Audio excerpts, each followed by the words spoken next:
Precisamente en el libro comentas que cuando decidisteis poner la cara de Pablo Iglesias en esa papeleta, le entregasteis el partido al César, pero claro, luego esta estrategia se ha vuelto a repetir en Sumar con Yolanda. Se entrega a Sumar al cesarismo de Yolanda. ¿Nació Sumar como una venganza del Vistalegre 2? Tuviste algunas discrepancias y discusiones con Manuela Carmena. En 2020 llegó a decir que se había equivocado al fundar Más Madrid. Aquí, básicamente, desde las elecciones del 20 de diciembre del 2015, cada parlamento ha ido siendo peor. Las oligarquías en nuestro país consideran que la nación es suya y que el Estado le pertenece. Bueno, pues a nosotros efectivamente se nos permite gobernar siempre que gobernemos un poco como estando de paso. Entiendo lo que quieres decir sobre el PSOE, pero también si la izquierda modera demasiado el tono, se acaba desdibujando esa diferencia. Sí. Sumar ha hecho sus listas por acuerdos entre partidos y no con un proceso de primarias abiertas, ¿no? Que es lo que en un principio defendiste para Podemos o para Más Madrid. ¿Está esto previsto en el horizonte? ¿Por qué se ha hecho de esta manera? Ya Rejón, el progreso sofisticado con su mate pastor y mirada aviesa. Su cara de Milhouse, el pijo desleal, ambición en los ojos, soberbia en la cabeza. ¿Nació Sumar como una venganza del Vistalegre 2? No porque las disputas del pasado no se ganan en el futuro. Las disputas del pasado están. Porque creo que esas disputas hoy a España le importan poco. Si hubiéramos ganado, pero como perdimos. Fue una derrota gracias a la cual no existe Pedro Sánchez, por ejemplo. No conseguimos perdimos de acuerdo con nuestros objetivos, pero ganamos en el sentido de que hay cosas que en España se han movido gracias a aquella intentona que protagonizamos. No. Aquello pasó y creo que tiene muy poco interés en realidad. Más allá de nuestro interés, digamos, de frikis o intelectual biográfico, o sea, interés biográfico, intelectual, creo que tiene poco interés. Aquella discusión se tuvo en su momento, la gente la saldó, creo que forma parte del pasado. Sumar fue la posibilidad de reagruparse con las mejores ideas que encontramos disponibles, con las mejores ideas que teníamos, para que en un contexto de retroceso, que venía siendo de retroceso desde hace muchos años, se salvara la posibilidad de un gobierno de coalición progresista, aunque la palabra no nos guste, y se evitara un gobierno de la extrema derecha. Sumar fue la posibilidad de que aquí no pasaran y de ganar tiempo. Y ahora tenemos la segunda parte. Y la segunda parte es, con ese tiempo y ese gobierno que hemos salvado, que hemos ganado, ¿qué vamos a hacer? Pues yo te diría eso. Lucha ideológica y relanzar la acción de gobierno para transformar la vida, para democratizar la economía y para repartir el poder en el Estado.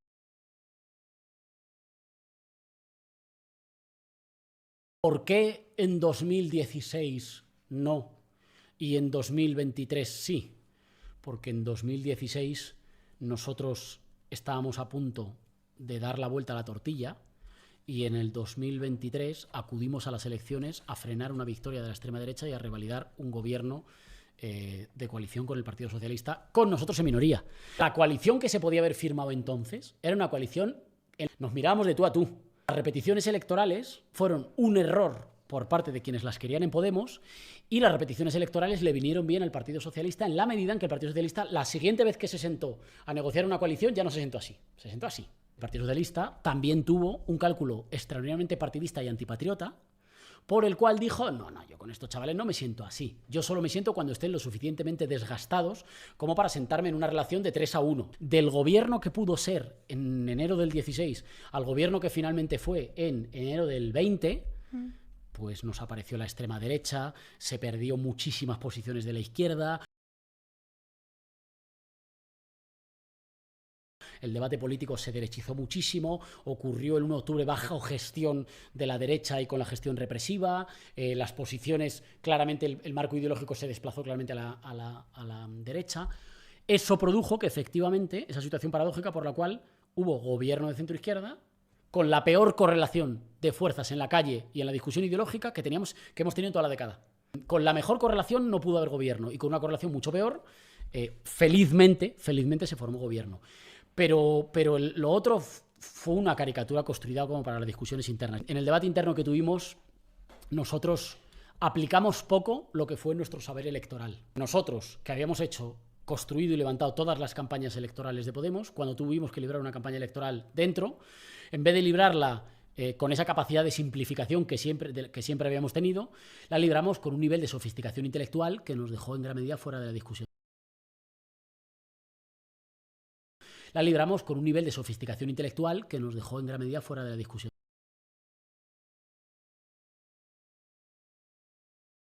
De tal manera que pareció efectivamente que se estaba librando una discusión entre ser de izquierda o ser de centro. Porque resulta que había algunos que querían parecerse mucho al PSOE y tocar moqueta. Y esos, resulta que hicimos nuestra propia trayectoria, y los que no querían parecerse al PSOE y no querían tocar moqueta, pues acabaron en un gobierno con el PSOE. Y a mí me parece que hicieron bien. Pero es que eso se supone que eso estaba prohibido entonces. Y maquinación jugaban un juego de poder sin medida. Errejón con su retórica destilada prometía igualdad y justicia. Se hizo real la ley de hierro de la oligarquía, la dirección se fue de alguna manera reduciendo, se fue marchando gente y no tuvimos, para mí esto es lo más relevante, no tuvimos la sensibilidad de pensar que los que se iban tenían alguna razón para marcharse. Y pensábamos que los que se iban eran todos pues como Errejón, ¿no? Que cuando pierde el Congreso de Podemos, en vez de castigarle como castigó el PSOE a Madina, que lo mandaron a su casa, o el PP a Soraya Sáez de Santamaría, que la mandaron a su casa, Errejón pierde el Congreso y en vez de mandarlo a su casa se le encarga, con 11 liberados, que se presente a Madrid. Vamos a ver, no lo castigaron del Congreso, pero lo mandaban a lo que, de nuevo vuelvo al gallego, se llama opoleiro. Es decir, a Errejón lo mandaron bastante lejos. No es verdad. Es decir, cuando él pierde el Congreso de Vistalegre II, se le pide. ¿No era la mano derecha? ¿No estaba con Pablo Iglesias abajo? Se le pide, hasta lo de las manos con Calviva y luego se va para arriba, ¿no? Se le pide, es decir, se le castiga con la joya de la corona, que se presente por Podemos a la Comunidad de Madrid, al sitio más relevante, y se le liberan a 11 personas. Pero a lo mejor él prefería seguir en el Congreso. Y él utiliza, él aceptó ese cargo, y utiliza ese espacio para, en silencio y con los recursos que le está poniendo el partido, montar otro partido, ¿no? Entonces, al final, ¿qué le ocurrió a Podemos? Que pensaba que todo el mundo que disentía, pues se comportaba de una manera tan poco virtuosa como Errejón. Y al final, ¿qué ocurrió? Pues que había gente que no estaba conforme porque no le gustaba cómo se estaban haciendo las cosas, o porque había gente cuyos comportamientos le parecían poco democráticos, o porque quería recuperar los círculos, y a todos se les trató igual o parecido. Y creo que eso ayudó al final para que ese trabajo sucio que habían hecho la policía política, jueces corruptos, algunos de ellos en la cárcel por prevaricador, medios de comunicación corruptos, muy bien engrasados por Isabel Díaz Ayuso, ¿no? Al final, todo eso se sumó a esos errores propios de no haber creado el partido, y es el resultado actual. Fue... Justicia sin par, pero en su corazón ardía la ambición y su lealtad era solo a su propio altar. Milhouse, el pijo, sonreía. Vamos a los días concretos de tu destitución. Marzo de 2016, la división interna es total. Tú, siendo secretario de organización, escribes el 11 de marzo en un chat errejonista, escribes: necesitamos construir un enemigo y el equipo de Pablo podría serlo. Joder, esto es durísimo. Durísimo, sí, completamente. O sea, yo insisto, ¿no? Estaba tan metido en la interna que para mí lo que había que hacer en aquel momento era, a la vista de que nos iban a destruir, defendernos de alguna manera, y la única forma que encontrábamos era localizar un adversario plausible, que evidentemente no podía ser Pablo, ni era Pablo, porque Pablo era imprescindible. Pero sí el pablismo. Pero sí, efectivamente, el pablismo. Sí, efectivamente, la corte de Pablo, ¿no? Esto es un clásico, ¿no? Además, en política, ¿no? Si no puedes evitar que te mate esa corriente, porque además el líder es indiscutible, bueno, y si cuestionamos a los ministros, ¿no? Por decirlo de algún modo, ¿no? Y esto fue lo que intentamos, claramente fracasamos estrepitosamente, no sirvió de nada, y en realidad el pablismo hizo un poco lo mismo. O sea, yo fui la corte del errejonismo, yo encarné ese equipo de Errejón. Como a Errejón no se le podía matar en aquel momento, había que descabezarla a los lugartenientes, ¿no? O sea, que esto es un clásico de la política, del cual, insisto, me arrepiento en tanto cuanto me arrepiento de haberme metido en esa dinámica tan poco fructífera para el país y para el partido, ¿no? De ahí la necesidad de la catarsis, ¿no? Y de poner negro sobre blanco también mis errores en en el grado más superlativo, ¿no? O sea, como que tú has señalado. La pugna no era tanto entre Iglesias y Errejón, sino entre lo que representaban ambos para el partido.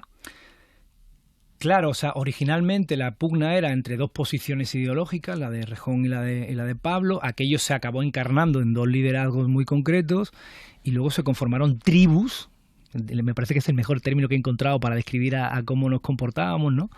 Tribus en torno a esos dos grandes líderes, ¿no? A esos dos grandes hombres, como se dice en antropología, a tal punto de que nos acabamos pues, matándonos entre nosotros. O sea, así de sencillo. En aquel momento tú estabas, lo acabas de contar claramente en las tesis de Errejón. Ahora, con la distancia temporal, ¿crees que Errejón actuó con deslealtad? No, o sea, honradamente no utilizaría la palabra deslealtad. ¿Cuál usarías tú? Yo creo que tanto él como el resto de los errejonistas nos cegamos en un momento dado por una dinámica que era extremadamente absorbente. Nosotros vivíamos dentro del partido, ¿no? Yo utilizo también una comparación, ¿no? de un sociólogo que se llama Goffman, ¿no? que habla de como cuando uno está en la cárcel, solamente ve a los compañeros presos, solamente ve a los guardianes, solamente ve los rincones, de los límites de tu cárcel, como cuando uno está en un convento, ¿no? A nosotros nos pasaba algo parecido. O sea, yo ni siquiera me enteraba, fíjate lo que te voy a decir, ni siquiera me enteraba de la discusión sobre la gobernabilidad de España que dependía de nosotros. Porque estaba esa gobernabilidad de Podemos.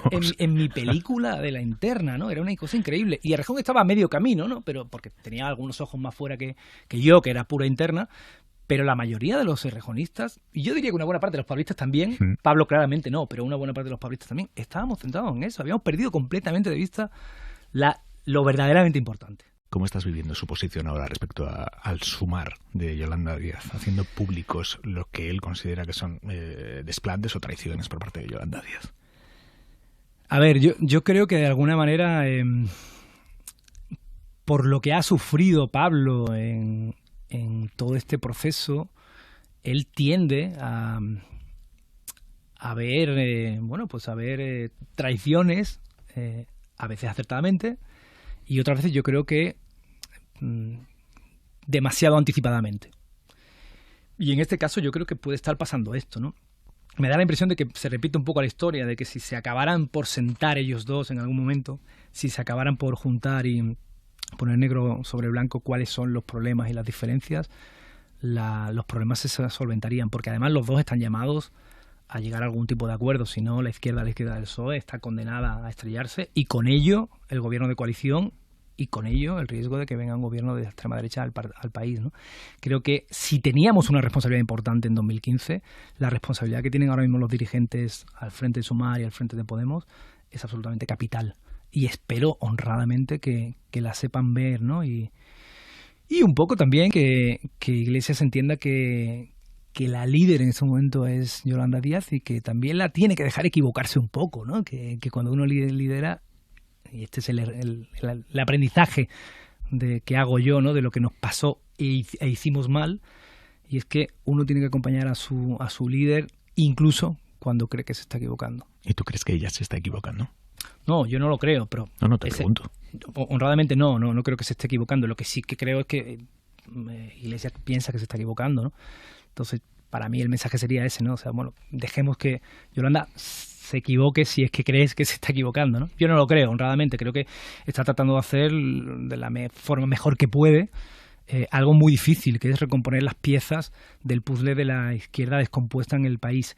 Una izquierda que además tiene heridas acumuladas unas sobre otras, ¿no? O sea, en esa época en la que Podemos era un transatlántico y una maquinaria de guerra electoral, ahora que no nos escucha nadie, ¿no? Pasamos por encima de mucha gente. Y a mucha gente se sintió dolida. Izquierda Unida se sintió dolida por cómo ese transatlántico les pasaba por encima después de que ellos llevaban 25, 30 años intentando alcanzar lo que nosotros alcanzamos. Y otras partes de otras organizaciones políticas del Estado español también sintieron que no se les dejaba su lugar porque siendo nosotros tan fuertes, ¿no? Ejercíamos nuestra fuerza, ¿no? Yo creo que hay gente también pasando cuentas a eso, ¿no? Diciendo, bueno, ahora igual no sois tan fuertes y nos toca que la cosa salga más equilibrada. Por eso mi impresión es que Podemos necesita un poco más de humildad en esta negociación y las partes dominantes necesitan un poco más de generosidad en esta negociación, ¿no? Dijo sonreía con cinismo, con su sofisticación intelectual a medida, traicionando principios en busca de poder, mientras la progresía aplaudía su farsa y así. Esto también es una cosa que yo, parte del thriller, como te decía, un compañero se había dejado una sesión de Telegram abierta en un ordenador de un compañero rejonista, se había dejado una sesión abierta de Telegram en un ordenador de un compañero pablista. Y entonces estaban leyendo todas nuestras discusiones, incluso esta que tú acabas de leer, ¿no? De hay que buscar un enemigo, un adversario interno, todo esto lo estaba leyendo el pablismo, ¿no? Entonces, de alguna manera, era lógico que sabiendo esto, yo esto no me cabe ninguna duda, esto también lo he conversado con Iglesias, ¿no? Era lógico que dijera, coño, si tengo un secretario de organización que está intentando cargarse a mi gente, a la que yo tengo designada para apoyarme, me tengo que quitar de en medio a este secretario de organización. ¿Tú ¿no? crees que hizo bien destituyéndote? De hecho, yo creo que yo hice mal al no dimitir. Yo tendría que haber dimitido antes. Esta es una de las cosas que también tengo clarísimas después del tiempo. Mucho antes. Ni siquiera cuando ya se destapa, ¿no? De que todo es irreversible. Yo creo que tenía que haber dimitido antes, ¿no?